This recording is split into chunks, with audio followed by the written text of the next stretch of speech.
up high, and Surfing is a certain part of the experience only, you know, you're not just a surfer. You travel around, you visit places, you enjoy the scenery, you enjoy the water you're surfing in. If that's dirty and brown and plastic floating around, you realize instantly, like, I don't want to be in this.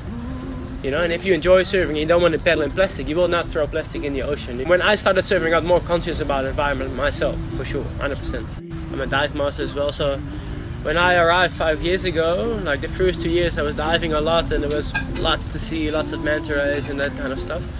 And now you hear a lot more divers like complain, and especially the people that are here already 10 years and have been diving over that period are saying that there's a decline of manta rays, for instance, sightings of whale sharks, things like that. I think there's so many things you can do, but I think the most important thing is that you have to spread the feeling about the ocean. Like, people protect what they love, you know. As soon as you love something, you're not gonna hurt it, you're not gonna damage it, you're not gonna. So I think the main aim would be spread the love of the ocean, you know. Show people what's there and that it should stay there. Dive professionals are fortunate to have turned a passion into a career, thanks to people's love of the ocean. They are lucky to experience the joy and beauty of the underwater world. Marine Megafauna Foundation's vision is to live in a world where marine life and humans thrive together.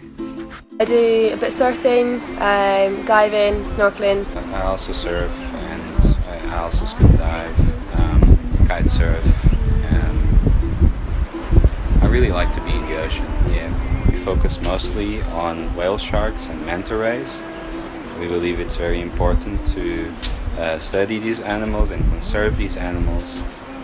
They are endangered, but they also, if you protect these large animals, you also tend to protect the environment as a whole, because they have a very large environment. Globally, like by having people here or having people coming to Tofu to see the megafauna, then you're supporting the local economy of people as well.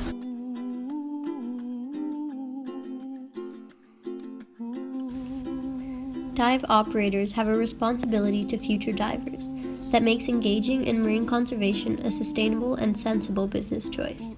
Pitongo Divers was the first Mozambican dive operator and works with local communities to spread the love of the ocean. Pitongo Divers was created to train Mozambicans to become professional scuba divers and also to work on marine conservation by educating local community for marine conservation. We are raising awareness through sports. They could first understand what is in the ocean and how they can work in the ocean, what they can see what's underwater, not just looking from the shore, but to understand what the ecosystem is, how the ecosystem works, and how people could contribute. One of our biggest concerns is to have more and more Mozambicans to get involved in diving, so they could explore the underwater world. This is why we put lots of effort on training Mozambican people and also young people, so that they keep being the future of the ocean in Mozambique. Another Mozambican organization that is directly involved in protecting beaches is the Mozambican Kitesurfing Association. The kitesurfing community are some of the strongest allies to clean beaches in Maputo. My organization is Mozambique Kitesurfing School, and they work for MOCA. MOCA is Mozambique Kitesurfing Association. MOCA is the association that keep the beach clean, and they are very professional in kitesurf, and they keep the safety into the beach. So they try to make the people respect the rules, but the most important thing is that they clean the beach, okay? Because unfortunately the beach in Maputo, they are very dirty, and as we work in the beach we have problem with the glass, so it's full of glass and we can cut our feet, and it's also sad to see a dirty beach. So kitesurf is an amazing sport. As we live in the beach, we respect the beach. So it's our second house, the beach. So you cannot live in your house if it's dirty. Okay? That's why the people that come on the beach, normally they come one day, they make the beach dirty, and the next day they go in another place. So we live in the beach. We need to keep the beach clean. Even not only the beach, also the animal that there is into the ocean. So plastic bag, plastic bottle, so they are not healthy for the ocean. That's why every piece of plastic that stays into the water is not stay for one day, it will stay for a long time. And maybe a fish can eat this plastic, especially fish with a big mouth. Now we are in Puto, there is a lot of wolves. They go to South Africa to reproduce. So if they eat plastic, they will not survive anymore, they will die. So it will be very bad for the ocean. The ocean is our second house. It's unbelievable what there is in the ocean. It's a world that we don't know. So that's why we respect. And this network. We try to sensibilize, we try to move this idea from the association in this beach to the other, and then another, and then another, and then another. Okay? So this is my dream. I would like to make this beach full of kitesurf and clean and safe. Mozambique has over 2,470 kilometers of coastline, so protecting that natural resource is a big job. BioFun works with marine biologists and communities who use and love the ocean to protect it and keep it sustainable for generations to come. BioFun is a Mozambican trust fund for conservation.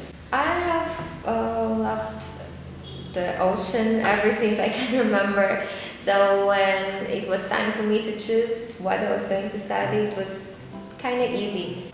We have this big blue and we know very little about it. It's easy to say that we have like this fish and that fish, that we have whales and we have dolphins and we have everything, but if you don't know how to take care of those things, of the things that we have an issue there. So I think that the issue is actually taking care of what we have. Without the ocean, there's no life, and literally, and especially for Mozambique, where we have such a long coastline, and we have like half or more of the population living in coastal zones.